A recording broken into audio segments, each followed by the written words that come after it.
You know what's crueler than being hated? Elias Ward would remember thinking. Being surrounded by people who have decided you aren't worth noticing. The grand concourse of Meridian Station glittered beneath a ceiling of transparent alloy, with the blue-white curve of a gas giant hanging beyond it like an enormous frozen eye. Diplomatic shuttles drifted past the windows without sound, while ventilation systems breathed cool recycled air through silver vents. Elias could smell machine oil on his sleeves despite washing his hands twice. 12 hours inside an atmospheric recycler would do that. He had come upstairs only because his supervisor insisted maintenance crews attend the Unity reception whenever their shift rotations allowed. Apparently, nothing demonstrated interspecies cooperation quite like making exhausted technicians drink sparkling fruit water beside ambassadors who own moons. Elias tugged at the collar of his charcoal work uniform and searched for somewhere unobtrusive to sit. That was when he noticed the empty chairs. Not one empty chair. 7. They formed a strange crescent near the observation glass, an island of polished silver seats surrounded by hundreds of diplomats, merchants, officers, and planetary delegates. At the center sat a young, ethery woman. Elias slowed.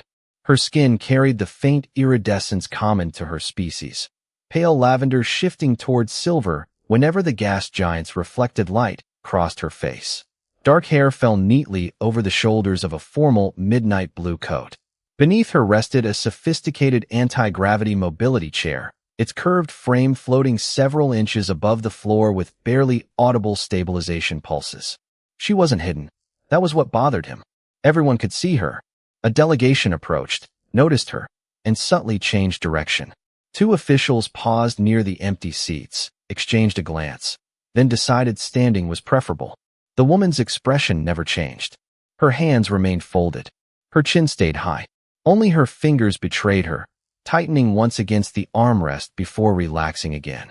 Elias knew that gesture. He had seen versions of it in engine rooms, docking bays, and overcrowded transport terminals. It was the movement people made when they were pretending something didn't hurt. Ward. His supervisor appeared beside him holding two glasses. Try not to look like you're repairing the furniture. Elias accepted one automatically. Who's she? His supervisor followed his gaze and immediately lowered his voice. Princess Veilira Thane. Elias looked again. Royalty explained the clothing. It didn't explain the empty circle. Why is nobody talking to her? His supervisor hesitated. Ethery politics. That's not an answer. It's the only one you need. Then he disappeared into the crowd. Elias remained still for several seconds. He could walk away. He probably should. Instead, he watched another dignitary approach the princess, recognize her, offer the smallest ceremonial nod, and continue toward someone more useful. Veilira turned toward the stars as though she hadn't noticed. Something inside Elias tightened. He crossed the concourse. Conversations softened as people realized where he was going. He ignored them. 7 empty chairs waited beside the princess. Elias chose the closest one, lowered himself into it, and set his drink between his grease-marked hands. Veilira slowly turned her head. Her silver eyes studied his maintenance uniform, then his face. Human, she said quietly. Do you know who I am? Elias glanced at the crowded room, then back at her. Not really. For the first time that evening, Princess Veilira looked genuinely surprised. Elias leaned back in the chair. But I figured nobody should have to sit alone. Veilira held his gaze long enough for Elias to wonder whether he had just violated some royal custom that carried prison time.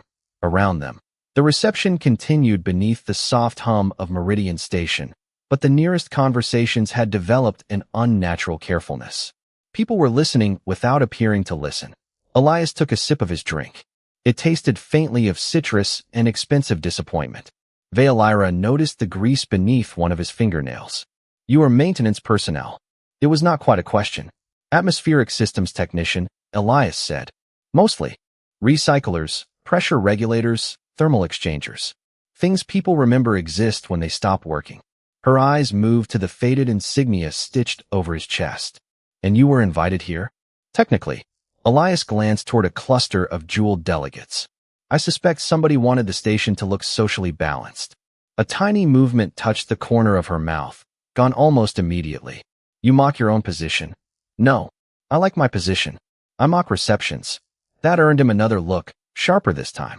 Elias realized everyone else probably approached her with rehearsed greetings and carefully measured compliments. He had arrived smelling like coolant and insulted the party within 30 seconds. Excellent diplomatic instincts. A server passed nearby carrying a tray, saw Veolara, hesitated, then continued without approaching. Elias raised 2 fingers. "Excuse me." The server stopped. Elias took a glass of water and placed it on the small table within Veolara's reach without assuming she wanted it handed to her. "Thank you," she said after a pause. Her voice had changed slightly, less ceremonial. Elias Ward. He offered his name rather than his hand, uncertain whether E3 greeting customs involved physical contact. "Princess Veolara Thane." Apparently my supervisor knew that part. Her gaze flicked toward the crowd. "Yet you still remained. Was I supposed to run?" "Most do it more elegantly." The sentence landed without bitterness, which somehow made it worse. Elias followed her eyes. E3 officials stood roughly 20 feet away, their formal coats threaded with silver geometric patterns. None looked toward Veolara directly. One older delegate caught Elias watching and immediately became fascinated by the ceiling. Elias felt heat climb beneath his collar. He knew exclusion when he saw it. Back on Earth, people usually had the decency to admit when they were being cruel. Here, apparently, cruelty wore polished shoes and called itself protocol. Veolara shifted slightly in her floating chair. A nearly inaudible correction pulse sounded beneath the frame. Elias's attention snapped downward before he could stop himself. The rear stabilizer had compensated twice in less than 5 seconds. Too often for a stationary chair. Veolara saw him notice. Her expression cooled instantly. "There it is." "What?" "The curiosity." Elias frowned. "About your chair?" Her fingers tightened against the armrest. "About what happened to me." He understood then, and the realization made him careful. "Actually, I was wondering why your left stabilizer is cycling harder than the right." Silence. Veolara blinked. Elias leaned slightly closer, listening to the faint mechanical vibration beneath the music. There it was again, a soft pulse, followed by a fractional tilt. "That system is fighting itself," he said. "How long has it been doing that?" Veolara looked down at the machine beneath her, and for the first time since Elias had sat beside her, the princess did not look lonely. She looked alarmed. It has never done that before. The chair pulsed again, harder this time, and Veolara's glass trembled against the table. Elias set his own drink aside. "Do not move for a second." Her silver eyes narrowed. That sounded remarkably like an order. Professional suggestion. From a man who repairs air filters? From a man who knows what unstable feedback sounds like. Elias lowered himself beside the chair without touching it. Up close, the machine was far more sophisticated than anything used in Meridian Station maintenance. Its dark metallic frame curved around Veolara like flowing glass, with no visible wheels, only compact anti-gravity nodes emitting a vibration he could feel through the soles of his boots. The left rear node produced a faint, uneven whine. Veolara watched him carefully. "You are staring now at a machine. Most people cannot separate the two." Elias looked up. "Then most people need better manners." For several seconds, she said nothing. The reception music drifted around them, delicate strings almost buried beneath diplomatic conversation. Elias noticed movement at the edge of his vision. 2 E3 attendants were approaching quickly. Veolara noticed them too. Her posture changed at once, every trace of uncertainty disappearing behind royal composure. "Your Highness," the taller attendant said, stopping several feet away. "We should return you to your quarters." Elias rose. "Her stabilizer is malfunctioning." The attendant barely acknowledged him. "The royal mobility system maintains continuous self-correction." "Yes, that is the problem." Now the attendant looked directly at Elias. His expression remained polite, but his eyes were not. "Human maintenance personnel are not authorized to evaluate E3 medical technology." "Good thing I have not touched it." Veolara turned toward Elias. Would touching it help? The question changed the air around them. Both attendants stiffened. Elias chose his words carefully. "I could inspect the external stabilizer housing. Nothing invasive, but only with your permission." One attendant stepped forward. "Princess, that would be inappropriate."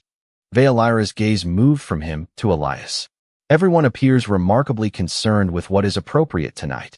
The attendant lowered his head. We are concerned with your safety. Something cold passed through her expression.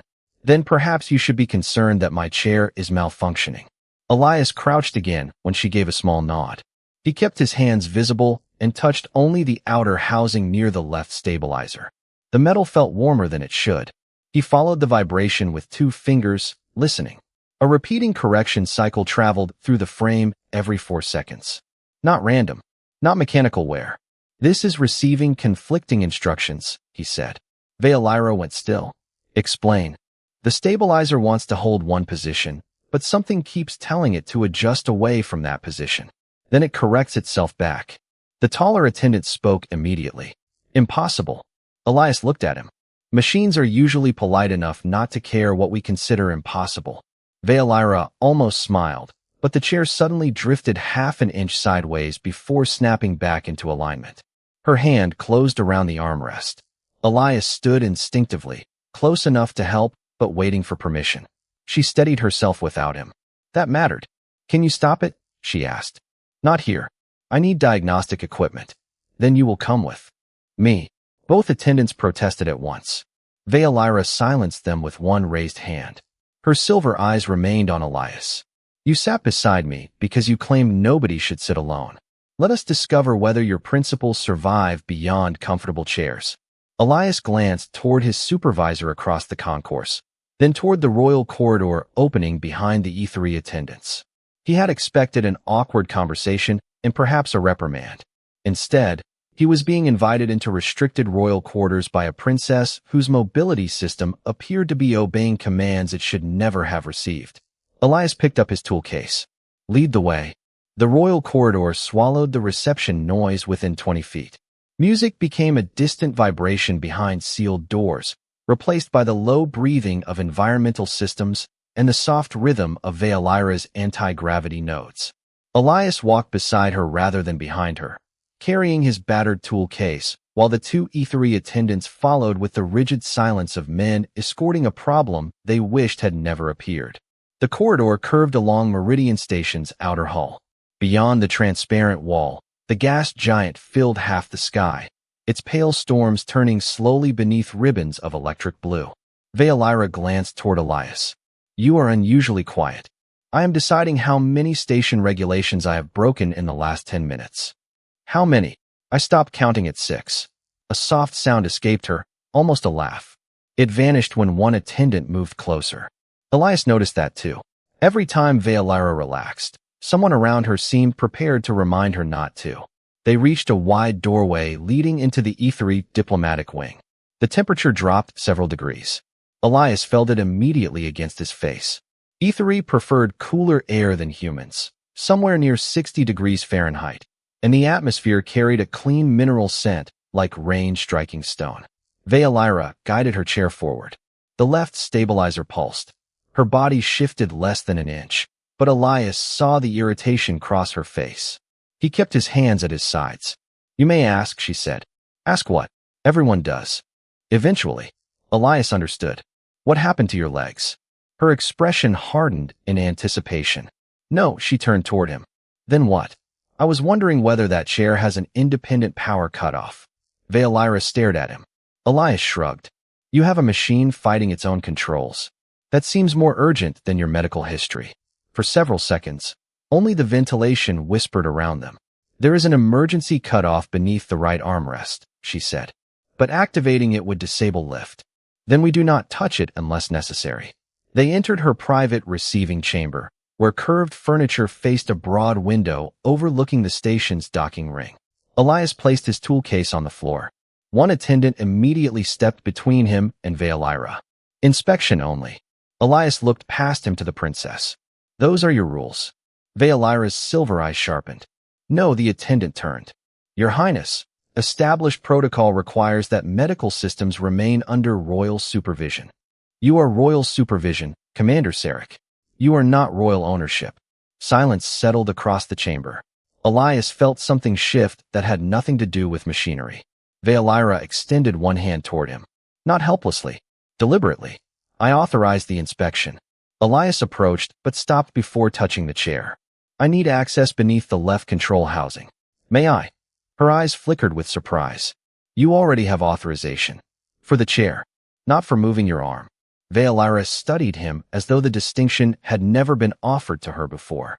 Slowly, she lifted her arm herself. Proceed.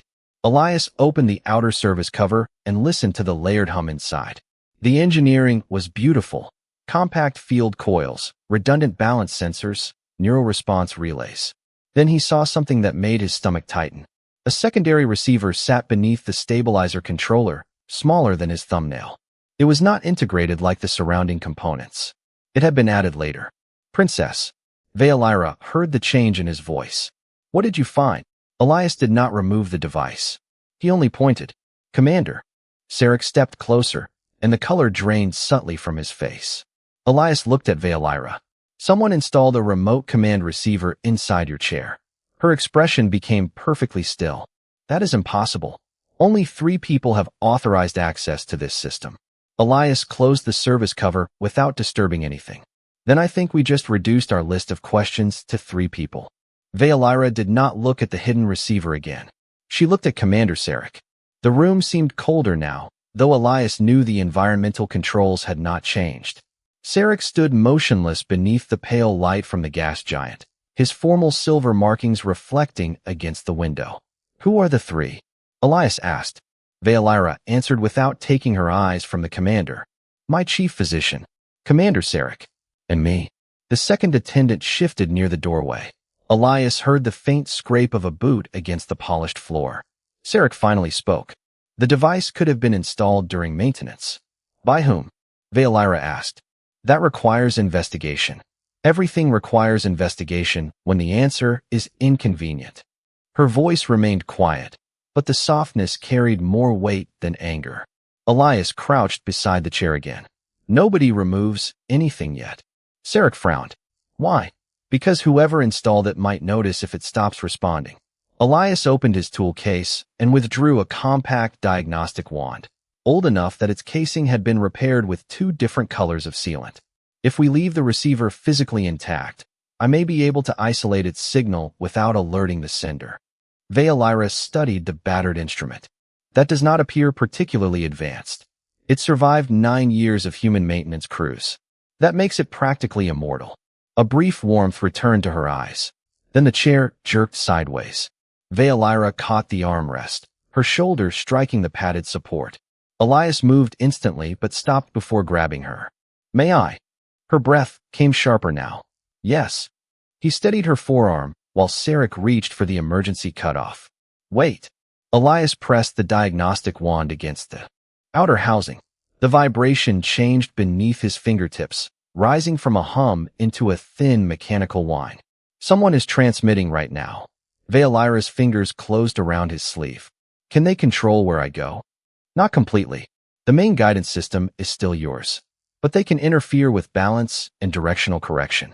He hated how clinical the word sounded. A machine designed to give her freedom had been turned into a leash. Elias adjusted the diagnostic wand and traced the incoming frequency. The signal was weak, local, no farther than several hundred feet. His stomach tightened. Whoever is sending this is inside the diplomatic wing. Sarek immediately reached toward his communicator. Veolyra raised her hand. No security alert. Your Highness, if this person believes the device is undiscovered, then for the moment that ignorance protects us. Elias looked at her differently then. The woman from the reception had seemed isolated, perhaps resigned. This woman was calculating distance, motive, and risk faster than anyone else in the room. Disabled had never meant powerless. Other people had simply found it convenient to pretend it did. The transmission faded. The chair settled. Veolyra withdrew her arm from Elias's hand, and he released her immediately. Can you make it safe without removing the receiver? I can probably make it ignore outside commands while pretending to accept them. Probably. Engineering is the science of turning probably into good enough. This time she actually smiled. It transformed her face for less than a second. Then Sarek stepped closer. Princess, we should contact your physician. Veolyra's smile vanished. No, Sarek stiffened. He is responsible for your medical systems, which makes him one of 3 people we cannot yet trust. She turned to Elias. You asked permission before touching my chair. You asked permission before touching me. Her gaze dropped briefly to his grease-marked hands. That makes you the first person tonight who behaved as though my choices still belong to me. Elias felt the weight behind those words. Veolyra extended her hand toward his diagnostic tool. Disable there. Control. Sarek inhaled sharply. Elias looked from the commander to the princess. Crossing this line would no longer be a simple repair. It would mean altering royal technology without medical supervision and deliberately hiding that alteration. Veolyra understood exactly what she was asking. Elias Ward, she said, I am giving you permission. He opened his tool case wider. Then let us give your chair back to its owner.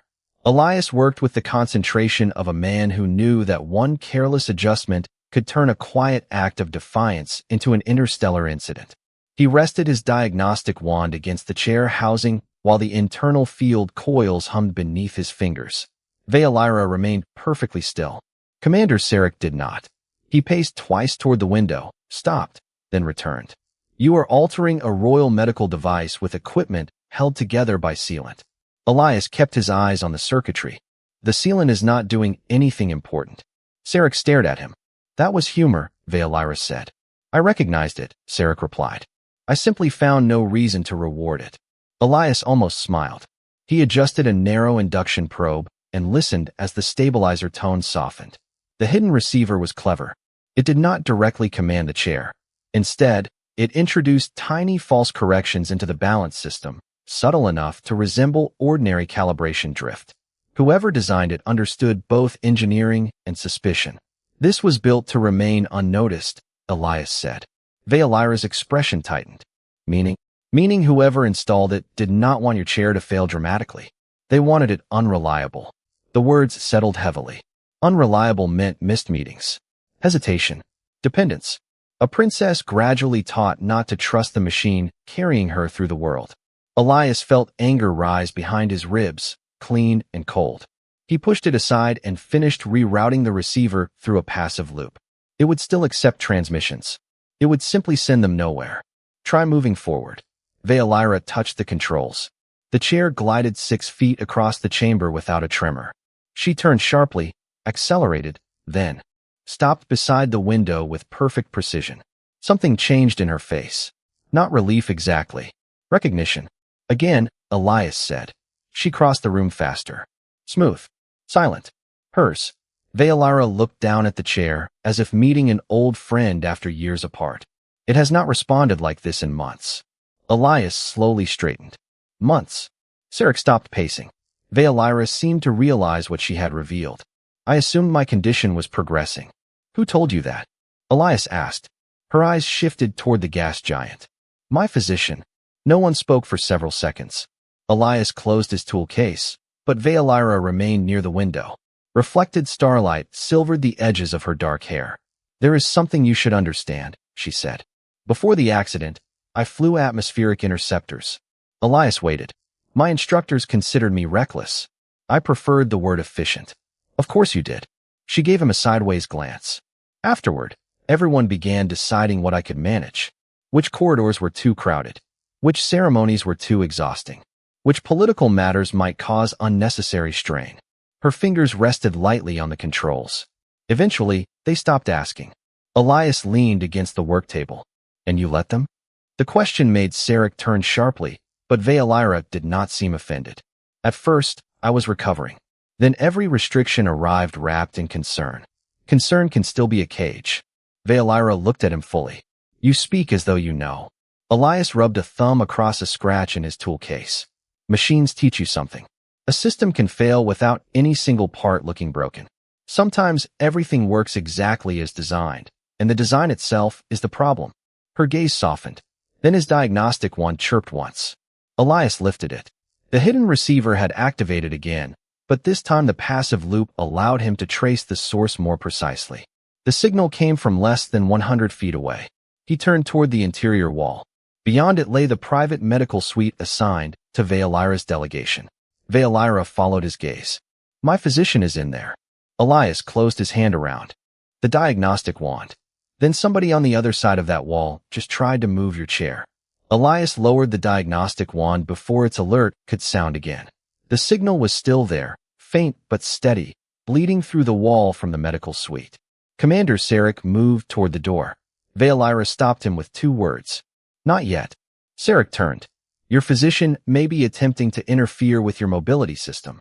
Or someone wants us to believe that. Elias nodded slowly. The signal tells us where the transmitter is.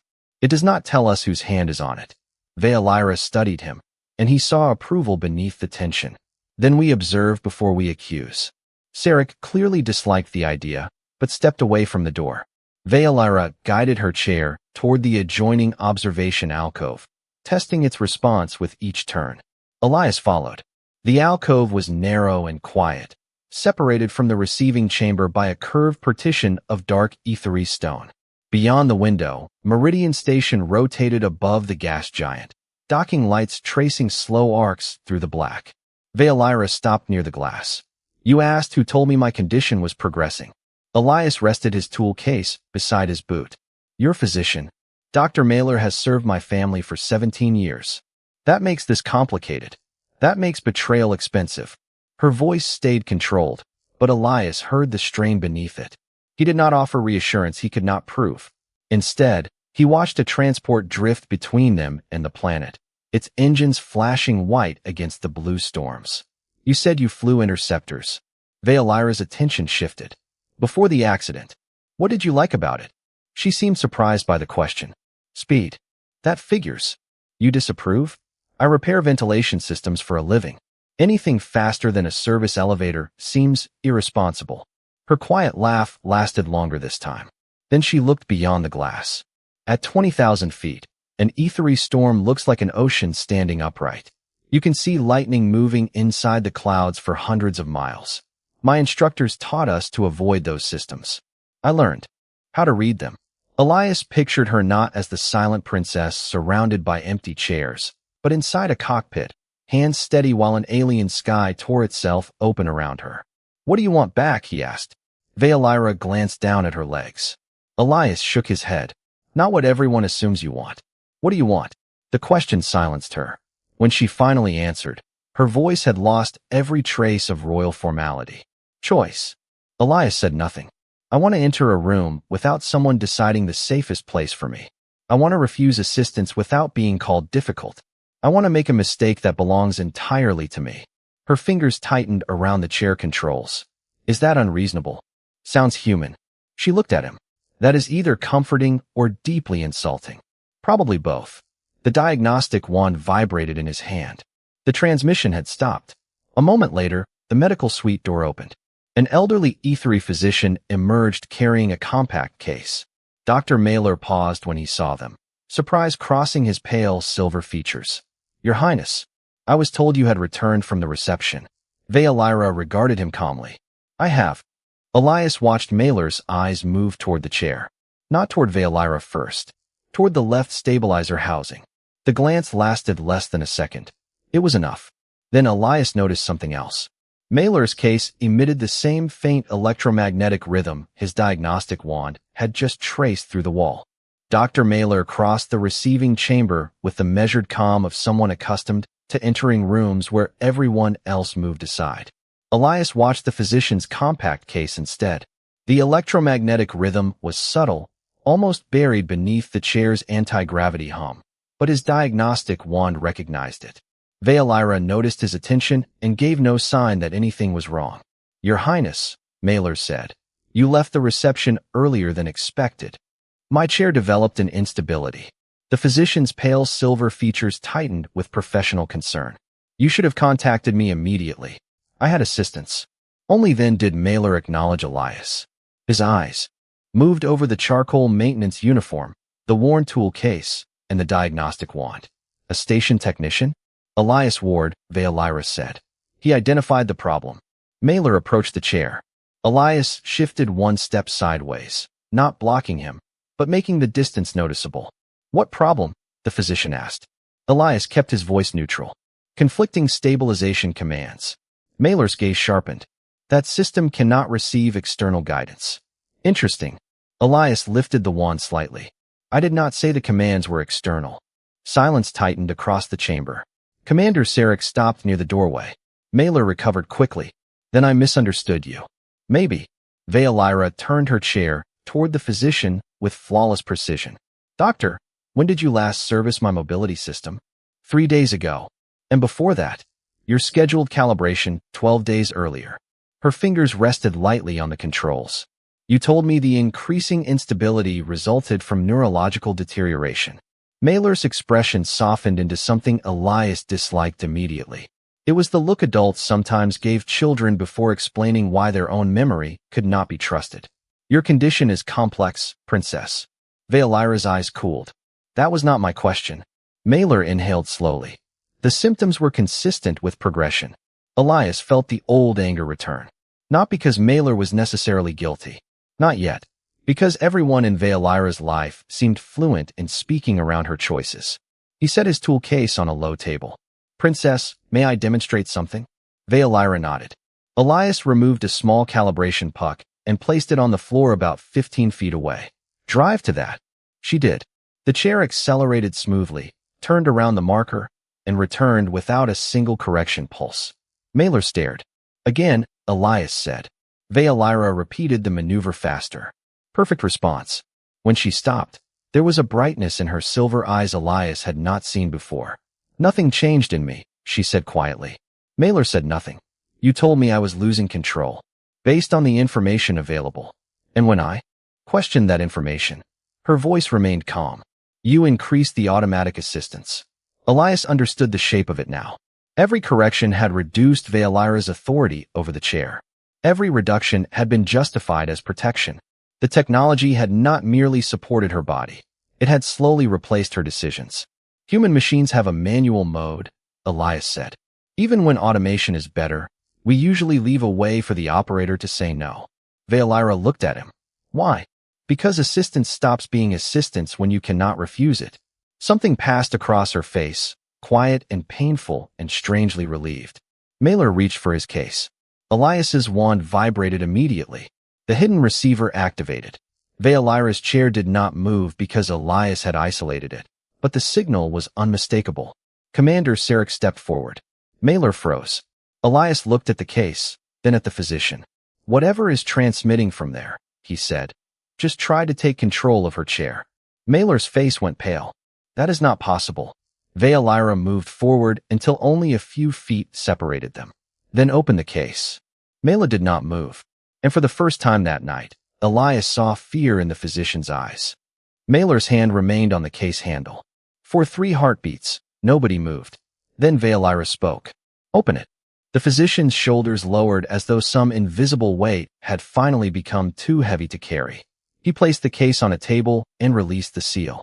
Inside were medical instruments, neural calibration probes, and a compact transmitter nested beneath a diagnostic scanner. Elias brought his wand closer. The frequencies matched. Commander Sarek stepped beside Mailer. Explain. Mailer looked at Veolira instead. I was ordered to install the receiver. Her face did not change. By whom? The Regency Council. Even Sarek seemed caught off guard. Elias knew enough ethery politics to understand the name. The council governed whenever the sovereign was absent or considered unable to perform royal duties. Veolira's father had been away negotiating border settlements for months. That left a great deal of authority in very few hands. Why? She asked. Mailer swallowed. They said your mobility system required additional safeguards. Safeguards I was not permitted to know existed. They believed knowledge of them might cause you distress. Elias watched Veolira absorb that sentence. Her anger did not explode. It condensed. And the false corrections? Mailer looked down. They were intended to demonstrate that independent operation presented unacceptable risk. The room seemed to shrink around Elias. This was no longer merely interference. Someone had been manufacturing evidence of Veolira's dependence. Every drift, every hesitation, every moment when her chair failed to obey had been used to prove she should possess less control over it. You made her machine fail, Elias said, then blamed her for the failure. Mailer closed his eyes briefly. I followed medical authority. No, Veolira said. You followed political authority while wearing a physician's coat. Mailer flinched. She turned toward the window. The gas giant rolled beneath them, enormous and indifferent. Was the accident part of this? Mailer's silence answered before his voice did. I do not know. Veolira turned back sharply. That is not enough. I treated you after the crash. The Interceptor's control archive was sealed before I received access. I questioned it once. I was told the investigation had concluded. Elias felt a colder possibility forming. Who sealed it? Mailer hesitated. The Regency Council. Veolira's hands tightened around the chair controls. Elias saw the old instinct in everyone else. Sarek leaning forward, Mailer watching her carefully, both ready to decide what she needed next. Elias did nothing. After a moment, she moved on her own, guiding the chair toward the table. Elias, can this receiver store command history? Probably, if they were careless. He connected his diagnostic wand without removing the transmitter. A stream of machine records passed through the tool. Elias translated the technical patterns aloud rather than reading them as displayed data. Hundreds of remote corrections had been issued over the previous 4 months. Then he found another command class, one that had never activated. His mouth went dry. There is a full mobility lock. Veolira went still, meaning someone can disable propulsion, steering, and manual override simultaneously. Sarek's expression hardened. Why install that? Elias continued tracing the command history. The lock had been tested once, remotely, 3 weeks earlier. But beneath that record sat something more important, an authorization signature. Not Mailer's, not Sarek's, a council security cipher. Veolira stared at the transmitter for a long moment. They were never protecting me. Elias closed the diagnostic wand. No, her silver eyes lifted to his. They were preparing to prove I could not govern. Veolira had barely finished speaking when the chamber doors opened without permission. 4 E3 security officers entered in formal gray armor, followed by a tall council envoy Elias recognized from the reception. The envoy carried no weapon. He did not need one. Authority entered the room before him. Princess Veolira, he said, bowing precisely. The Regency Council has received notice of unauthorized interference with your medical equipment. Elias looked at Mailer. The physician's face tightened. Someone had been monitoring more than the chair. Sarek stepped forward. This is a protected royal chamber, and I am exercising emergency council authority. The envoy's attention settled on Elias. Elias Ward, Human Atmospheric Systems Technician. You are accused of modifying restricted E3 technology and compromising the safety of a royal heir. Elias almost admired the speed. They had taken the truth, turned it inside out, and arrived before anyone could challenge them. Veolira moved between Elias and the officers. Her chair responded instantly, smooth beneath her control. He acted under my authorization. The envoy regarded her with practiced sympathy. Your Highness, your current medical status raises questions regarding independent consent. The word struck harder than any shouted accusation could have. Elias saw Veolira's fingers tighten. You are saying my permission does not count. I am saying the council must determine whether undue influence occurred. He repaired my chair, a chair he was never authorized by the council to touch. Elias understood the trap. If Veolira defended him, they could call it evidence that he had influenced her. If she stayed silent, they would remove him and regain control of the system. He glanced toward his diagnostic wand on the table. It still contained the command history and the council authorization signature. The envoy followed his eyes. That tiny movement confirmed everything. Secure the technician's equipment, the envoy said. Sarek blocked the nearest officer. No, the room tightened. No weapons were raised. But Elias heard armor servos whisper as the security detail shifted position. Veolira turned toward Sarek. Stand down. His jaw hardened. Princess, that is an order. Sarek stepped aside reluctantly. Elias understood her choice. A confrontation here would let the council claim she was unstable, surrounded by compromised personnel, unable to control her own guard. So Elias closed his tool case himself and handed it to the nearest officer. Careful with the latch, he said. It sticks. Nobody laughed.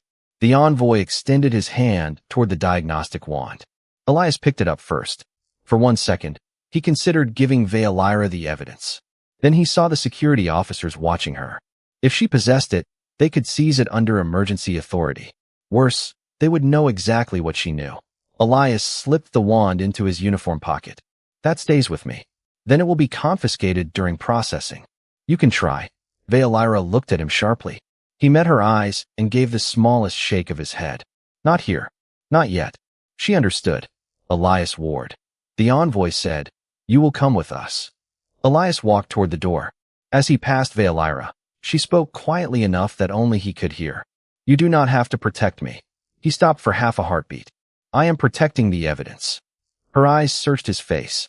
Elias added, softer, you can protect yourself. Something changed in her expression. Not gratitude. Resolve. He continued into the corridor with the officers around him. 20 feet away, his diagnostic wand vibrated inside his pocket. Elias glanced. Back. Veolira's chair had not moved, but the hidden receiver was transmitting again. The council had just attempted the full mobility lock. Their command had failed. Veolira slowly turned toward the envoy, and Elias saw the exact moment she realized it too. They had come to arrest him because they already knew he had taken their control away. The holding room was designed to make time feel heavier. Elias sat beneath a strip of cold white light, while Meridian Station's ventilation hummed behind the wall, a familiar sound that almost made the situation ordinary. His tool case was gone. His diagnostic wand remained in his pocket only because the council officers had not searched him yet. That would change soon. The door opened, and the same council envoy entered alone. He placed a thin data device on the table, but did not activate its display. This can end simply, Mr. Ward. Elias leaned back. People usually say that right before making something complicated. The envoy ignored him. You will confirm that Princess Veolira requested unauthorized modifications while emotionally distressed. You will surrender all diagnostic records. In return, the council will treat your actions as an error in judgment rather than deliberate interference. Elias studied him. And what happens to her? Her care will be transferred to qualified supervision. There it was. Not imprisonment. Not punishment. Care. A clean word for taking away every choice she had just recovered. No, the envoy's expression barely shifted. Consider carefully. You are a station technician confronting an institution older than your civilization's interstellar presence. Then your institution has had plenty of time to learn better manners. The envoy stood. The princess cannot protect you. Elias felt the diagnostic wand against his leg. He could surrender it now. The records would disappear, and he would probably walk free before morning. Or he could keep the evidence long enough for someone outside the council to see it. That choice carried no heroic glow. His mouth was dry. His heartbeat sounded too loud in the small room. He thought about Veolira crossing 15 feet of floor simply because she could. He thought about the way she had said she wanted a mistake that belonged entirely to her. I am not asking her to protect me. The envoy's eyes narrowed. Then you misunderstand your position. No, I finally understand hers. The door opened again. 2 station security officers entered, humans this time, accompanied by Commander Sarek. The envoy turned sharply. This detention is under E3 jurisdiction. Not entirely, Sarek said. Meridian Station retains authority over human personnel. Elias had never been happier to hear bureaucratic disagreement.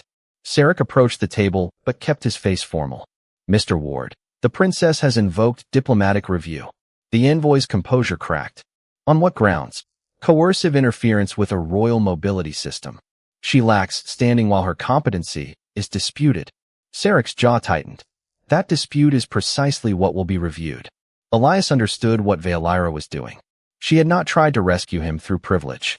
She had forced the council into a process where evidence mattered. Smart. Dangerous. Very Veolira. The envoy extended his hand. Then the technician's diagnostic records become council property. Elias did not move. Sarek looked at him. For one moment Elias considered handing over the wand publicly and ending the struggle. Then he remembered the full mobility lock. If the council obtained the only copy before the review, Veolira would enter that hearing with nothing but her word against theirs. Elias reached into his pocket. Every person in the room watched his hand. He withdrew the diagnostic wand and held it tightly. There is evidence here that could clear me, he said. But releasing it tonight would identify exactly what Princess Veolira knows and how she learned it. The envoy's expression changed. Elias saw confirmation again. He turned to the human security officer. I will accept detention. Seal this device under Meridian evidence protection until the diplomatic review. The envoy stepped forward. You cannot. Elias handed the wand to the human officer. Apparently I just did. Sarek looked at him with something close to disbelief. Elias exhaled slowly. He had. traded his fastest path to freedom for Veolira's safest path to the truth. Then Sarek spoke quietly. There is one more thing you should know. The review begins in 1 hour. Elias frowned. Sarek's eyes held his. And Princess Veolira has refused council transport. A faint smile touched his face. She intends to arrive under her own control. 1 hour later, the diplomatic review chamber smelled of cold stone, recycled air, and the faint electrical bite of 2 mini-active systems. Elias sat beside 2 Meridian security officers at the rear, officially detained but permitted to observe. Ahead of him, E3 Council representatives occupied a raised semicircle beneath pale ceiling lights. The envoy from the holding room stood among them. His expression suggested he had already decided how the hearing would end. Then the main doors opened. Veolira entered alone. No attendant pushed her. No physician walked beside her. Her anti-gravity chair glided across the chamber with a quiet, steady hum, carrying her beneath the gaze of diplomats who had spent months describing her as increasingly dependent. Elias watched heads turn. Veolira did not hurry. She crossed the floor, stopped at the center mark, and rotated toward the council with perfect control. Princess Veolira, the senior counselor began. Given questions concerning your medical condition, we recommend that you permit assisted positioning. No, one word. Calm. Final. A murmur moved through the observers. The counselor folded his hands. This proceeding concerns unauthorized modification of protected medical technology by a human technician. Then examine the technology. The technician has already admitted altering it. With my consent. The envoy rose. Consent whose legal validity remains under review. Veolira looked toward Elias. Not for help. Simply acknowledgement. Then she faced the council again. You question my judgment because my chair became increasingly difficult to control. You cite that difficulty as evidence that I require greater supervision. Yet when Mr. Ward removed an unauthorized external command path, my supposed decline disappeared. The room became very still. The senior counselor tried to interrupt, but Veolira continued. Meridian Security holds the diagnostic record under independent evidence protection. Release it. A human security officer carried Elias's wand forward. Its records were authenticated without displaying raw text to the room. A station examiner summarized the findings aloud. Hundreds of remote corrections. Repeated artificial balance interference. A dormant full mobility lock. Council authorization. The envoy's face lost its color. Veolira listened without moving. When the examiner finished, she asked one question. Was my manual control medically failing? No, Your Highness. The available data indicates the instability originated externally. The silence afterward felt enormous. Veolira turned toward the council. You did not measure my incapacity. You manufactured it. The senior counselor stood. These safeguards were authorized for continuity of government. Government is not continuous when you remove the governed person from it. Her voice remained level.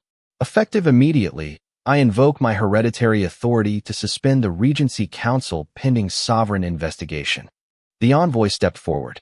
You cannot establish competency merely by operating a chair.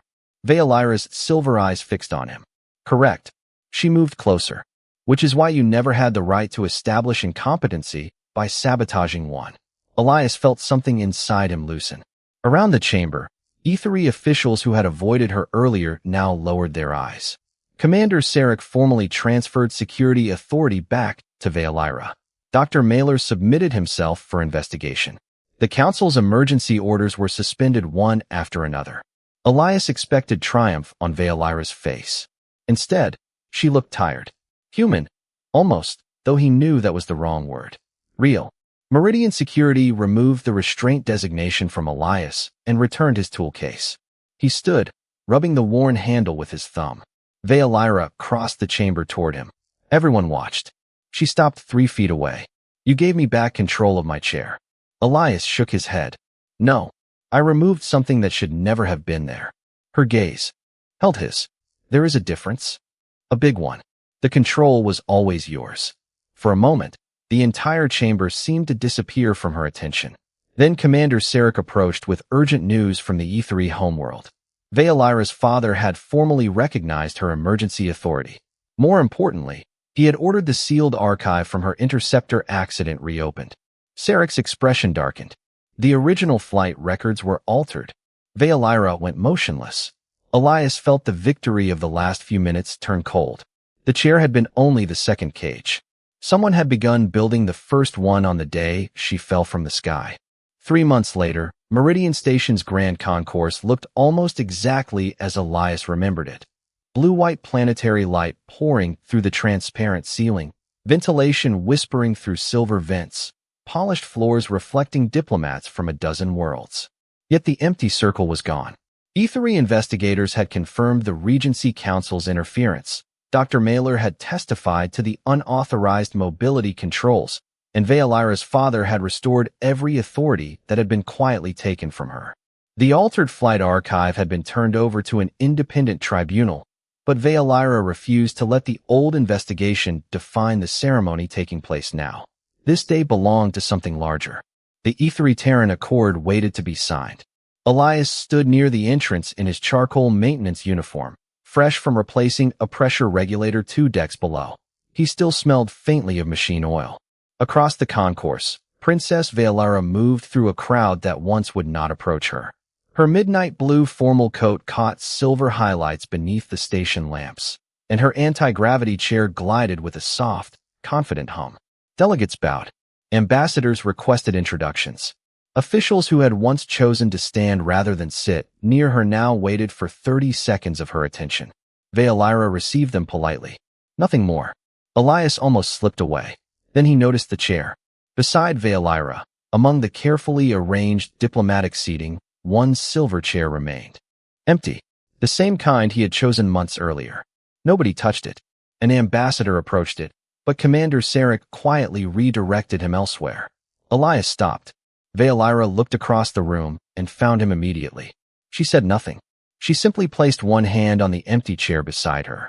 Conversation softened. Elias felt dozens of eyes turn toward his grease-marked uniform. He crossed the polished floor anyway. His work boots sounded absurdly loud against the stone. When he reached her, Veolyra tilted her head. "You are late." Atmospheric regulator. Was the station dying? It was making an annoying noise. A crisis, then? Elias sat. A small laugh escaped her, warm and unguarded. Around them, the room remained strangely quiet. 3 months ago, Veolyra said, people avoided that seat because sitting beside me might have cost them influence. Elias glanced at the diplomats watching them. Now they look ready to fight over it. They misunderstand its value. She rested her hand against the smooth arm of her mobility chair. Its stabilizers answered with one quiet pulse. They think proximity to power makes the seat important. Elias looked at her. And what makes it important? Veolyra turned toward him. The person who chose it when it offered nothing. The signing ceremony began beneath warm, white lights. Veolyra moved forward under her own control and placed her authorization on the accord. When the delegates applauded, Elias remained where he was, hands folded between his knees, uncomfortable with every ceremonial second of it. Veolyra returned to him afterward carrying a small E3 insignia. "No medals," Elias said immediately. "I know. No titles. I know. Definitely no palace job." Her silver eyes brightened. "You are remarkably demanding for a maintenance technician." She closed her fingers around the insignia instead of offering it. "Then I will give you nothing. Perfect. Except a permanent seat beside me whenever you want it." Elias looked at the chair beneath him, then at the crowded concourse. Months ago, everyone had seen a disabled princess and calculated what speaking to her might cost. He had seen someone sitting alone. That small difference had broken a cage no one else admitted existed. Elias leaned back as the gas giant's blue light moved across the glass above them. Veolyra faced the stars beside him, neither needing to fill the silence. In a room where everyone finally wanted to stand near the princess, the place she valued most still belonged to the human who had simply chosen to sit.